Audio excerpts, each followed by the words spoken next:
Aunque el miedo puede ser paralizante, no debemos permitir que nos detenga nuestro camino hacia la felicidad, hacia el éxito, hacia el propósito. Como decía Nelson Mandela, valentía no es la ausencia de miedo, sino el triunfo sobre él. Debemos encontrar esa fuerza dentro de nosotros mismos para enfrentar nuestros miedos y seguir adelante hacia nuestros objetivos. Es porque dentro de 20 años estaremos más decepcionados por las cosas que no hicimos que por las que hiciste. Así que hay que soltar amarras, navegar lejos del puerto seguro y atrapar los vientos alisos en las velas. Explora, sueña, descubre, decía Mark Twain. Entonces, no importa cuántos miedos puedan surgir en nuestro camino, tener el coraje de enfrentarlos y seguir adelante es el camino para descubrir nuestro verdadero potencial y vivir una vida satisfactoria y significativa. Este episodio trata mucho sobre eso. Y antes de contarle la historia de Adriana Novaes, residente para Colombia de Procter & Gamble, les quiero pedir disculpas porque tuvimos unos inconvenientes con el sonido. Lo que sí les digo que cada minuto de este episodio vale. Una fuente de inspiración, aprendizaje y guía.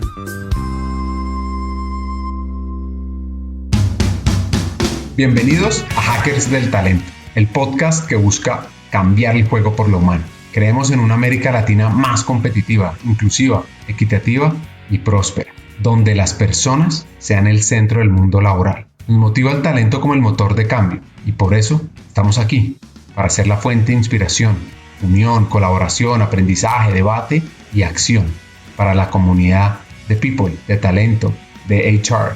A través de historias, reflexiones y conversaciones con CEOs, con líderes de talento humano, pensadores y actores de cambio, te ofreceremos hacks para evolucionar como líder, como persona, y sobre todo para potenciar tu empresa. Te invitamos a sumergirte en conversaciones profundas y significativas que te harán pensar, reflexionar y seguro te inspirarán a tomar acción. Únete a nosotros en este viaje para hackear el talento y juntos cambiemos el juego por lo humano, por un futuro más justo y próspero. El Growth Mindset o mentalidad en crecimiento es una filosofía que invita a creer en nuestro potencial y en trabajar duro para alcanzar los objetivos. La creadora del concepto es Carol Dweck, que decía que el cerebro y las habilidades son como un músculo. Cuanto más lo usemos, más fuerte se vuelve. Es decir, podemos aprender y desarrollarnos continuamente si tenemos esa mentalidad de crecimiento y trabajamos de manera enfocada, constante en nuestras metas. Y lo interesante de este concepto es que nos invita a ver los errores y los fracasos como oportunidades de aprendizaje y de crecimiento, en lugar de obstáculos insuperables. Porque al final el fracaso no es una señal de falta de inteligencia o capacidad, sino simplemente una oportunidad para crecer y mejorar. Y en la medida en que nosotros aceptemos los errores como parte del proceso del aprendizaje, pues vamos a estar más dispuestos a perseverar en la búsqueda de los objetivos. Así que lo que nos invita Carol Dweck es a creer en nuestro potencial, a trabajar duro para lograr esos sueños, y que el aprendizaje es un camino con obstáculos y retos. Lo importante es seguir adelante. El tema que más me apasiona es la mentalidad de crecimiento. Nosotros empezamos a trabajar este tema en P&G. Ya te doy el nombre de la profesora que lo desarrolló en Estados Unidos. Yo la primera vez que lo escuché, de hecho lo escuché de mis niñas en el colegio donde estudiaban, porque estudiaban en un colegio internacional que lo aplicaba y me encantó el tema. Empecé a escucharlo desde P&G, hice algunos entrenamientos en P&G y soy un ejemplo de que en la medida que uno cree que puede desarrollar las habilidades, uno de verdad las puede. Y soy una apasionada por el tema. Yo veo mucho con las niñas, o sea, yo tengo dos niñas, Carolina que tiene 14 años, Mariana que tiene 12. Mariana tiene dones impresionantes de deporte, pero no le gusta competir. Creo que es muy perfeccionista, entonces me dice, no voy porque tiene miedo de que no le vaya tan bien. Y yo le digo, mira, pero acuérdate, cuando empezaste a jugar básquetbol en Estados Unidos, nunca había tocado una pelota y al final terminaste siendo una de las mejores del equipo. Cuando llegaste a China, no hablaban nada de chino y saliste de ahí entendiendo y hablando. Entonces, ¿por qué no te vas? Y al final yo las tengo que forzar un poquito, pero ellas mismas van entendiendo que sí pueden. Y yo veo esto en el trabajo, yo veo esto conmigo. No hubiera ido para China a comer el césped que me comía ahí, no hubiera sido capaz de entender el potencial que tengo y las habilidades que tengo. No hubiera venido para Colombia con todo el miedo que despertara, no hubiera sido capaz de ver que puedo ser gerente general.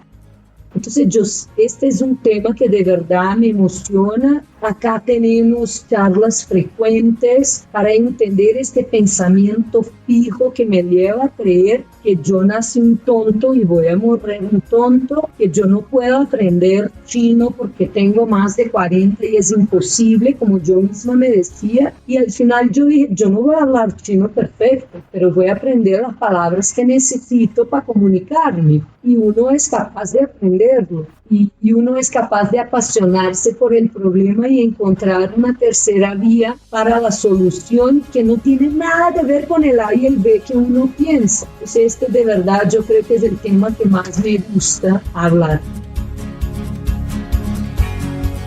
Antes de profundizar sobre mentalidad en crecimiento o growth mindset, pues hay que entender a esta hacker brasilera, Adriana Novaes. Hay que conocer su familia. Y eso empieza por un ejercicio que los invito a hacer después de que oigan el episodio, o ahora mismo, y es agradecerle a los padres, un ejercicio maravilloso que nunca se nos puede olvidar y que ojalá lo hagamos al menos una vez a la semana. Mira, qué chévere poder hablar de mis papás. Normalmente uno empieza por sí mismo y olvida agradecer la historia de vida que te preparan los papás. Mi papá es ingeniero electromecánico, electricista mecánico, mi mamá arquitecta. Los dos siempre trabajaron y ellos decían que nos querían dar alas para volar y raíces para saber de dónde salimos. Entonces siempre nos empujaron mucho. Por ejemplo, cuando yo tenía 15 años me fui a Estados Unidos a hacer un intercambio por el Rotary Club, y esto porque mi papá decía que teníamos que tener algo. Hoy día vivo yo en Colombia, mi hermano es doctor en Boston, en Estados Unidos, mi hermana es directora de mercadeo de una compañía europea en Portugal, vive en Oporto. Entonces yo le digo que exageraron un poquito en la dosis de alas y nos dieron menos raíces porque mi papá y mi mamá siguen en Brasil. La infancia, yo nací en una ciudad, un pueblo, se puede decir así, de 13,000 habitantes. Mi abuelo era el doctor, era el dueño de la hacienda de café, era el dueño de la granja de huevos. Entonces mi mamá decía que quería volver para que su papá le hiciera el parto y así fueron todos los nietos. Entonces yo nací ahí y yo crecí en Belo Horizonte, en Brasil, pero todas mis vacaciones eran ahí y eran como de hacienda, pies descalzos, de aprender a manejar antes del tiempo. Entonces un exceso de libertad que compensaba las montañas de Minas Gerais donde yo nací, porque yo digo que allá nosotros pensamos hasta la montaña y no nos gusta mucho como ir más allá.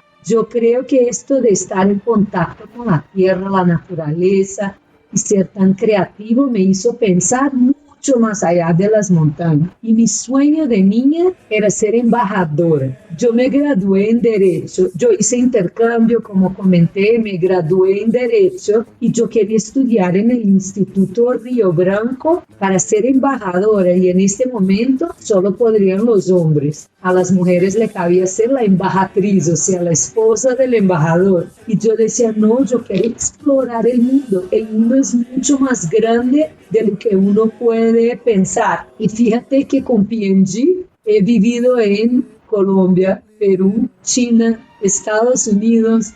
Entonces Dios trata de escucharte, pero te pone en sus propios caminos. Minas Gerais captó la atención de los colonos europeos en el siglo XVII.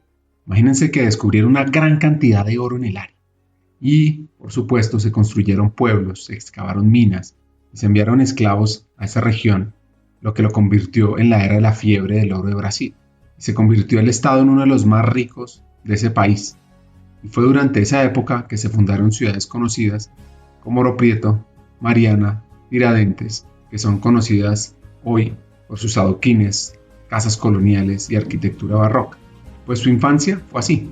Mira, te voy a contar que mi infancia fue una infancia súper alegre, como la de varios.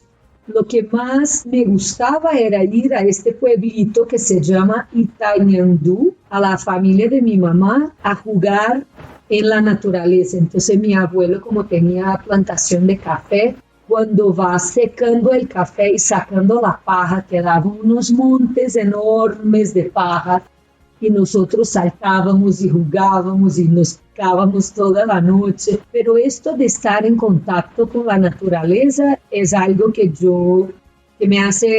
me trae muy buenos recuerdos y mucha energía. Pero yo no fui una niña de que solo jugaba, porque a los 4 años aprendí a leer sola con mi papá los periódicos y entonces me quisieron saltar de grado en el colegio. Y yo soy de septiembre, en Brasil la fecha de corte es julio, pero como tenía 2 primas ahí, me saltaron y me dijeron, no, va a tener las primas, conoce, va a tener apoyo, pero esto me hizo madurar mucho más rápido y mi mamá no estaba tan ahí. Había como un acuerdo tácito de que si Adriana no aguanta, se devuelve. Entonces yo crecí un poco con esta presión de que Adriana sí aguanta. Entonces mi infancia fue una infancia de jugar mucho, pero de estudiar bastante. Admiro la capacidad de recordación porque sucedió a los 2 años. ¿Qué se acuerdan ustedes de los 2 años? Pues imagínense lo que le pasó a esta brasilera.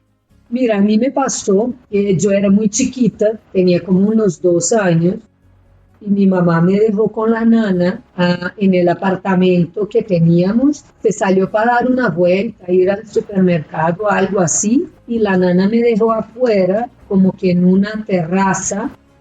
Yo me paniqué y empecé a llorar ahí y esto fue como, o sea, un cuento porque mi mamá llegó, tenía un montón de gente mirando hacia arriba, la niña llorando y era yo, pero esto me dio mucho miedo de estar sola y fíjate que, o sea, siempre he sido muy extrovertida, pero viajo con la compañía y no salgo sola, me quedo en el hotel, tengo un poco del miedo de estar sola y hace poco empecé a trabajar un poco esto y hoy día disfruto un poco más la compañía de mi vida.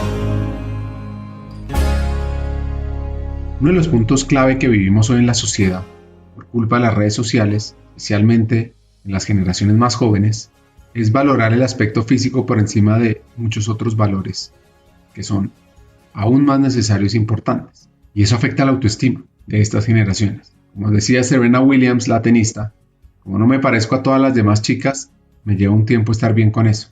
Ser diferente, pero lo diferente es bueno. Así que hay una razón por la que la línea acepta la diferencia, está en el lema de ella. Porque esas diferencias son las que nos hacen hermosos y únicos. Y nuestras diferencias merecen ser celebradas.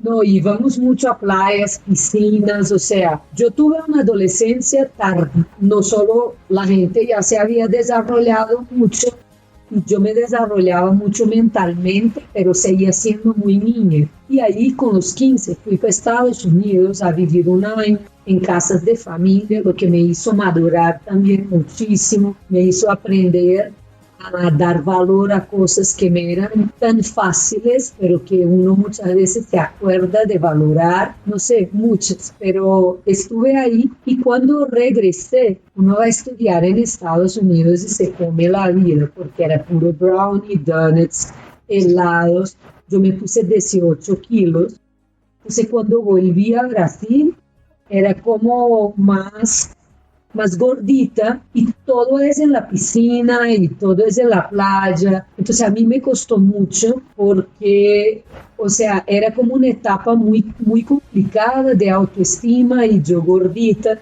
Entonces yo digo que me costó mucho perder peso y solo he conseguido con terapia. Yo digo, las dietas más locas lograban resultados de corto plazo y me puse muy neurótica por mucho tiempo, pero lo he logrado y lo mantuve por mucho tiempo, pero empecé a cambiar el chip de estética a salud ahora después de grande y